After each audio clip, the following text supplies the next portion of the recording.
पीछे आओ पीछे आओ रे पीछे आओ।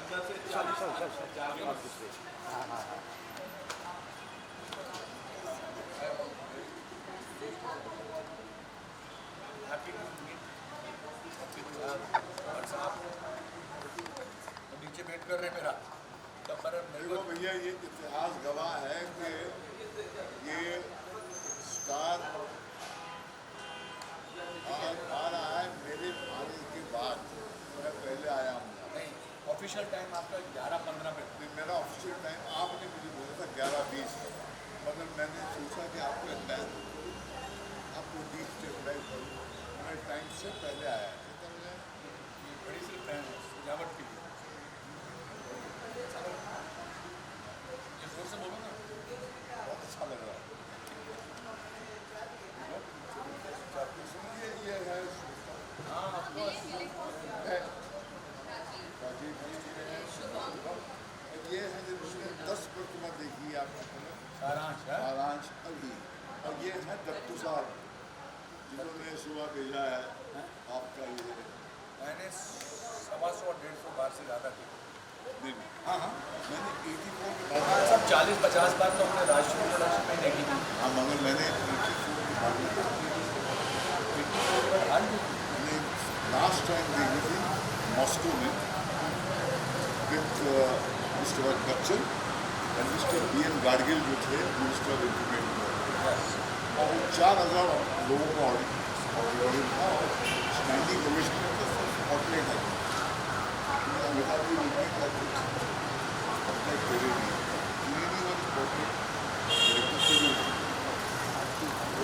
मैंने भी सुबह 5:30 बजे देखी। 5:30 और बहुत होया बहुत। तो ड्राफ्ट बन गया मेरा। आइए सब करते हैं। Thank you for coming. Thank you. हमारे आइए, आपको हमारे हाँ गेस्ट ऑफ ऑनर है सर। नहीं कि क्या है, तू बड़ा जल्दी हो जाता है जाने के लिए। इनकी दुकान खुली रहती ना सर। खाने को साथ ही में करेंगे। कितना भी दे दो उसका ज़्यादा रहता है। बात यही है, और हम सारांश चक्रवर्ती की बात करेंगे तो बात बेस्ट। अगर तुमने कुछ और पूछा ना तो उससे मैं बुरा ना कोई। कहूँगा तुम्हारे सवाल पूछने का अधिकार है, मैंने जवाब नहीं देने का भी मुझे अधिकार है। वाह। मेरी नई गाड़ी आज नहीं बचा, 1.5 साल हो गया। ऐसे भेजे देना।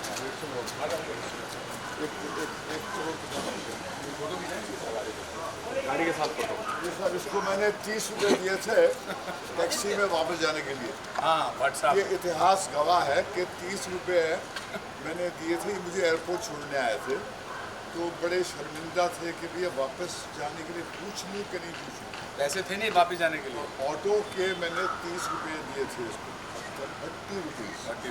और उसके चक्कर में आज तक कम से कम इसके कॉस्ट क्या है गाड़ी? बचा 1 करोड़। कितने ये? 1 करोड़। सर ये सब बातें माइक लगा ले से सर। ज़्यादा। ये सब बातें अच्छी है। नहीं, 1 करोड़ से ज़्यादा है ये प्राइस। ये 30 ये हो गया ना। आइए आइए। आपका पॉइंट सही है बेटा, अगर ये स्पॉन्टेनियस निकल रही है बात। हाँ,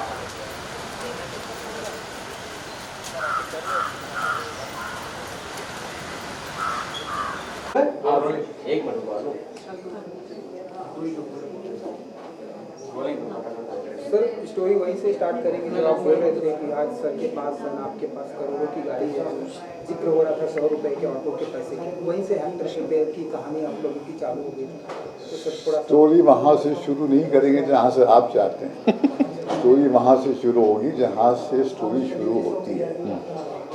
40 साल पहले आज ही के दिन 2 फरवरी 1984 में फिल्म सिटी में एक सीन हमने शूट किया था जहाँ पर एक बुजुर्ग एक कस्टम ऑफिसर के कमरे में घुसता है और चिल्ला कर कहता है कि क्या मुझे अपने बेटे की अस्थि को हासिल करने के लिए भी घूस देनी पड़ेगी। उस सीन ने लोगों के दिलों में जाकर ऐसा अपना एक स्थान बनाया है कि 40 साल बाद भी उसका जिक्र होता है। ये जो एक्टर प्रिपेयर्स का जो स्कूल है, जो 19 साल से चल रहा है, 5 तारीख को उसके 19 साल हो जाएंगे बच्चा। 19 साल से चल रहा है, जहाँ पर ये शिक्षा देते हैं नौजवानों को। चुप कराओ उधर। मुख्तलिफ इलाकों से आते हैं, उसकी बीज उस दिन बोई गई थी। आज ये वृक्ष बन गया है और आज इस वृक्ष के नीचे बहुत सारे लोग आते हैं, इसकी छाँव में आनंद लेते हैं, ज्ञान प्राप्त करते हैं और जाके अपना भविष्य जो है तराशते हैं। तो उस वक्त ये जो नौजवान आया था, वो जैसे मुंबई में हज़ारों लाखों लोग आते हैं सपने लेकर, मगर अगर आप करीब से शहर को महसूस करें तो इस शहर के गटर से मरे हुए सपनों की बू भी आती है। वाह। बहुत कम लोग हैं जो अपने जज्बे के बल पे, अपने इरादे के बल पर, अपनी मेहनत के बल पर कहीं पर एक मकाम बनाते हैं, क्योंकि ये पेशा जो है किसी को माफ़ नहीं करता, खास करके नाकामयाब लोगों को। और यहाँ पर इस नौजवान ने जब दरवाज़ा खटखटाया मेरे घर का और मैंने दरवाज़ा खोला तो मुझे आज भी याद है, वो एक चेहरा था जिसकी आँखों में एक नूर था और एक उम्मीद थी कि यहाँ से कुछ हो जाएगा। और मुझे ठीक से याद है कि मुझे तुम्हारा नाम याद आ गया। हाँ बच्चा, आई वॉज वेरी हैप्पी। उन दिनों डायरेक्टर्स जो हैं स्ट्रगलिंग एक्टर्स के फ़ोन उठाया करते थे, वो एक प्रथा थी। और हम भी खास कामयाब नहीं थे, मगर उठाने की प्रथा जो है उस वक्त ही, आज नहीं है। तो वहाँ से इस नौजवान का सफ़र शुरू हुआ। 28 साल का था जब उससे मैंने एक 65 इयर्स ओल्ड कैरेक्टर का किरदार दिया। लोगों को लगा कि एक बूढ़े का रोल होगा। उनकी जहनियत पे तरस आया मुझे कि जो मैं बनाने जा रहा हूँ वो मुझे पता है, और शायद इस बच्चे को भी पता नहीं था कि क्या बना रहा हूँ मैं।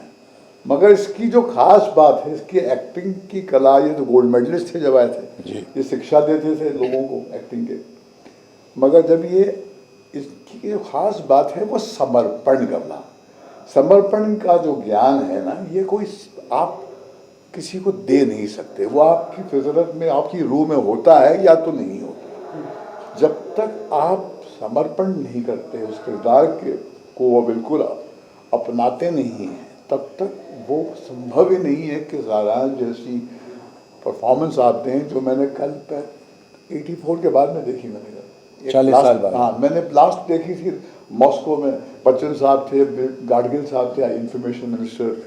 रशिया में ऑफिशियल एंट्री थी ये, वहाँ पर स्पेशल क्रिटिक्स अवार्ड मिला था। 4000 लोगों की ऑडिटोरियम में अनुपम वहाँ पर ही फिल्म देखी थी हमने, और स्टैंडिंग ओवेशन मिला। तो स्पॉटलाइट मेरे पे आप आ गई थी, तो अमिताभ जी ने मुझे पीछे से ऐसा इशारा किया, वही उठ कि लोग तेरे लिए तालियां बजा रहे हैं, अभी डायरेक्टर्स के लिए तालियां बजाने की परंपरा कहाँ थी यहाँ पर। तो वहाँ से जो एक मैंने लास्ट मरतबा देखी थी फिल्म ये, और कल मैंने देखी, मतलब आज जाके बच्चों से बात करनी है सारांश के बारे में, अनुपम के बारे में, और अनुपम की खास करके उस अदा के बारे में जो इन बच्चों को अपनाना चाहिए। क्योंकि हुनर तो मिल जाएगा, स्किल्स तो मिल जाएगी, मगर वो कहाँ से लाओगे। तो उसके बाद में मैंने जब कल फिल्म देखी तो मुझे यकीन नहीं हुआ कि इस फिल्म में इतनी ईमानदारी, इतनी पाक फिल्म है। यहाँ तो वीकेंड नहीं चलती फिल्में। हमने भी बहुत सारी फिल्में बनाई हैं, हमने ज़्यादा व्लॉग्स बनाई हैं हिट्स के कम ज़्यादा, मगर कहीं पर इसकी रूह में कुछ बात थी। वो बात कहीं इसके दिल से निकली थी। वो ईमानदारी इस बच्चे में थी, वो प्यास इस बच्चे की थी। मैंने उसे दिशा दी, उस किरदार के अंदर उसको मैंने बोया, और उसने वो किया है जिसको मैं आज भी देखकर हैरान हो जाता हूँ कि कैसे किया इसने। ये तो बड़े बड़े कलाकार नहीं कर सकते। I dare anybody to see Saransh and do that kind of performance. इतनी करुणा, इतना प्यार, इतना दर्द और इतनी हिम्मत का जो है, कहीं इसने अंदर से निकाली है ना, अपनी रूह से निकाली। डायरेक्टर तो सीन दे सकता है, समझा सकता है, इंस्पायर कर सकता है, मगर आखिरकार निकलेगा कहाँ से? इसके जिस्म से निकलेगा ना, इसकी रूह से निकलेगा, इसके संस्कार से निकलेगा, इसकी तहजीब जो इसके अंदर है, इसके डीएनए में, वहाँ से निकलेगा। वो बोलती है, वो हिंदुस्तान की जो शान है, हमारे पुरखों की जो शान है, वो ऋषियों की का जो मुल्क है, उसका जो नूर है, उसके रोम रोम में चमकता है सारांश। तब मैं और भट्ट साहब टैक्सी में घूमते थे हैं?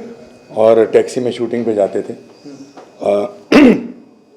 और मैंने इसलिए समर्पण किया था भट्ट साहब, बिकॉज जो आपने इंसान, और ये बार बार बोलते हैं मैं 28 साल का था, ये 34 साल के थे।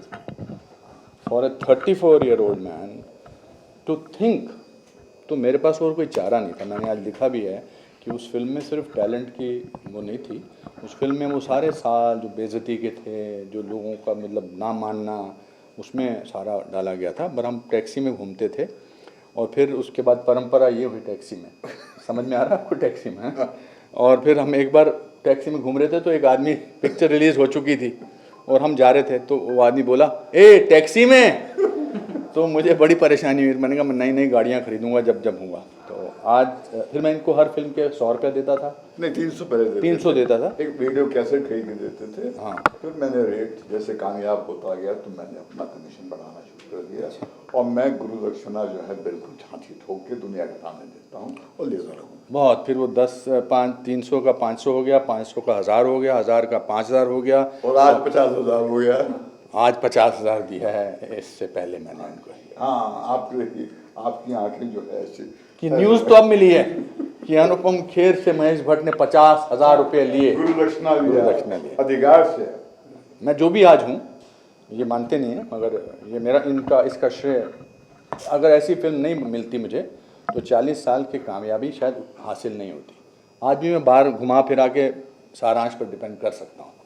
एक ही फिल्म चाहिए होती है इस तरह की लाइफ। हाँ, ये बात सही है। एक ही फिल्म चाहिए होती है। अगर मार्लन ब्रांडो को हम कहते हैं गॉडफादर से जानते हैं, ऑब्ituary फिल्म, आपकी ऑब्ituary की फिल्म होती है। हाँ, कि वहाँ से शुरुआत लिखी जाएगी। तो वी आर वेरी हैप्पी। और आज हम यही बातचीत सारांश के ऊपर एक मास्टर क्लास भट्ट साहब के साथ करने जा रहे हैं कि उन यादों को, उन बातों को हमने कैसे हासिल किया, ताकि आने वाली जो पुश्तें हैं, आने वाले जो लोग हैं, डायरेक्टर्स हैं, एक्टर्स हैं, क्योंकि मैं ये कहना चाहता हूँ कि अंत में एक्टिंग ही काम आती है, मार्केटिंग काम नहीं आती है। मार्केटिंग अब ज़रूरी हो गई आजकल, but acting is what is finally that will take you to this event. और वो जिससे बात आपने शुरू की थी और मैंने बात काट दी, उस पर भी आते हैं। ये मुझे एयरपोर्ट छोड़ने आते थे, साथ में हुआ करते थे।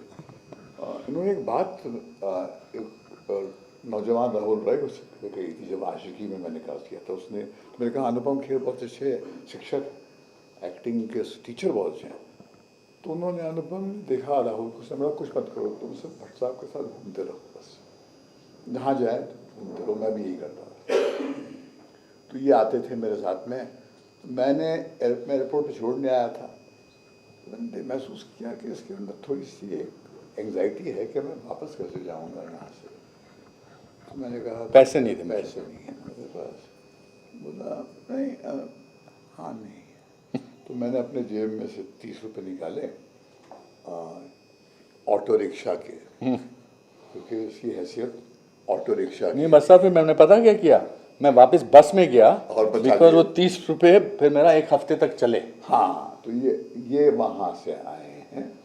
तो आज इन्होंने नीचे कुछ 1 करोड़ की गाड़ी जो है कि अगेंस्ट खड़े होकर तस्वीर जो है खिंचवाई है बड़ी शान से। मगर लोग उस गाड़ी की कॉस्ट को देख के तो बड़ी ईर्ष्या करेंगे, मगर उसकी जो जड़ें कहाँ हैं वो यहाँ है। Thank you, thank you. इससे ज़्यादा हम बोल नहीं सकते, वहाँ भी बहुत बोलना है। Okay, thank you.